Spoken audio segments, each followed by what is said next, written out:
Hi guys, today we'll talk about how can you enable password autofill on your iPhone. We'll go to figure out the solution or know how you can do that on your app. So you just follow these ways, then it's going to work with you. All you have to do in first you just click on settings here.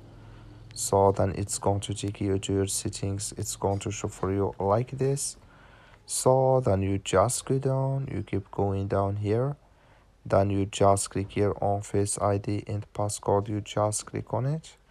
Then you come to next step here. Come here to password autofill. You click in this sign. So then you just click on get started here. Then here add your or set up your Face ID. Then automatically it's going to add with you. That's all you have to do. So that's all to enable password autofill.